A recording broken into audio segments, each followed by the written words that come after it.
I'm really excited about this book, Your Daughter's Bedroom, because it's very special. And the reason it's very special is because it's based on an anonymous study that I did called the Women's Reality Study. And it's built on the voices of what 450 women had to say in the study. And these were women who ranged in age from 18 all the way to 105. And I wanted to give women the opportunity to talk about the realities of their lives. So I designed 63 open-ended questionnaires on all the major themes of being female. And women could answer as many or as few questionnaires as they wanted. And there were questionnaires that really ran the gamut of experience. There were questions on life transitions like childbirth, aging, grief. There were questions on emotional life, like depression and anxiety. There were questions about relationships, like relationship with adult girlfriends, relationship with your mother, with your father. And when I looked at all the questions that came in, the three most popular questionnaires were menstruation, relationship with your mother, and quite surprisingly, masturbation. So this book is an analysis of what those three topics have in common, and even more importantly, why those were the three that were the most meaningful for women to write about, because the spirit of the study was that women were to share what they wanted to share with other women, but also to write about the things that they wanted to hear about from other women. So the theme that developed was that women are fascinated by the way a sense of our sexual selves gets passed down mother to daughter. And when I started to analyze the data, what I found was that women wanted to know some of the things about sexuality from each other because they didn't learn it from their mothers, and it left them feeling uncertain about what normal was. It left them feeling like they had to learn everything on their own, kind of without their mothers. So my book is out to address some of the ways that mothers could maybe consider doing it differently to be there for their daughters in the way that women in my study wish that their mothers had been there for them. I want to stress that it's important for mothers who have toddlers, because we don't tend to couple toddlerhood and sexuality together because it's not on our radar. But it's so much easier to be there for our daughters in the way that they need us to be throughout their lives if we set a firm foundation. And it has to start when our girls are young. And it's incredibly simple. One of the major things we have to do is teach them the accurate names for their body parts. There was a study in a journal on gender and psychoanalysis that found that preschool age girls were more likely to have been taught the word penis than any specific word for their own genitals. If girls, for example, are taught that boys have a penis but girls have it down there, it already puts young girls at a disadvantage for the hope of having a happy life that includes their mother's blessing of their sexuality as normal and healthy and a vibrant part of life. Because when we start to teach our daughters about sexuality from the time they're little, it becomes a normal part of our conversation, and then it's not something that's going to freak us out when they're teenagers and we're accosting them with questions and lectures for the first time. And what I found surprisingly is that in spite of the fact that we live in a hypersexualized culture, mothers still aren't teaching their daughters about menstruation, the most fundamental feature of being female.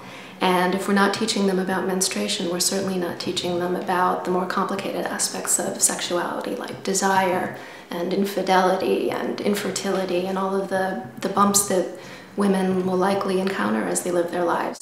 If mothers aren't teaching daughters about menstruation, it means that there's a reason, and I think our daughters rightly infer that the reason we don't do it is because we're uncomfortable with it or we're ashamed of it.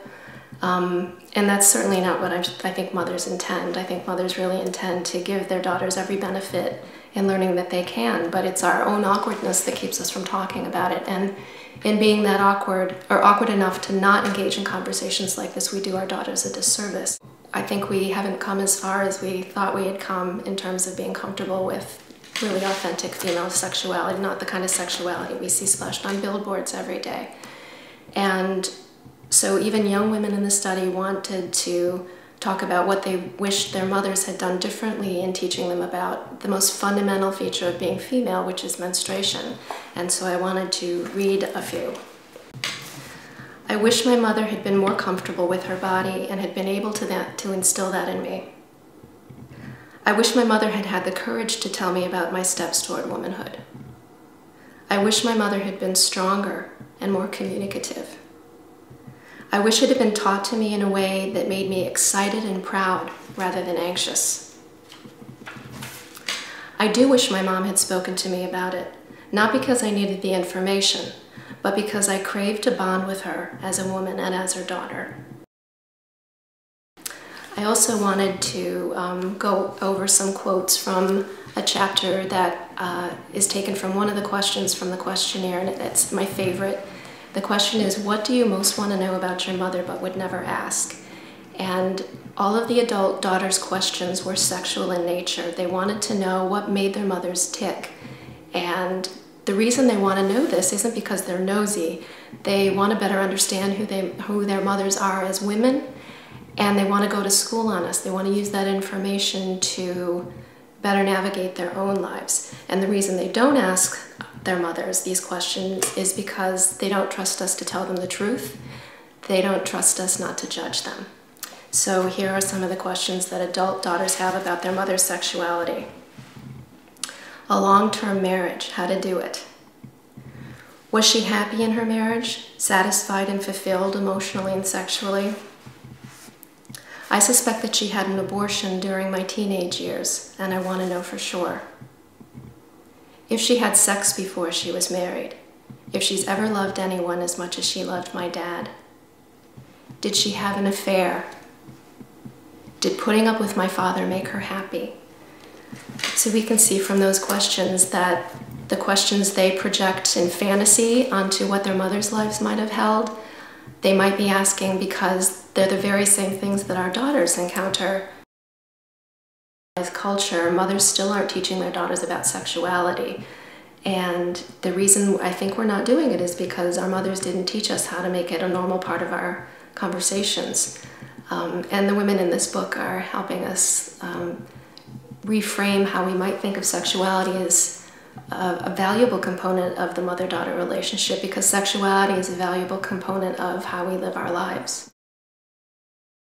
I think one of the most important lessons that the women in this book have to teach us is that to not honor in each other the vital role that sexuality plays over our lifetimes in how we feel alive and in how we love greatly inhibits the ability to have what mothers and daughters would ultimately wish for each other, a life well lived.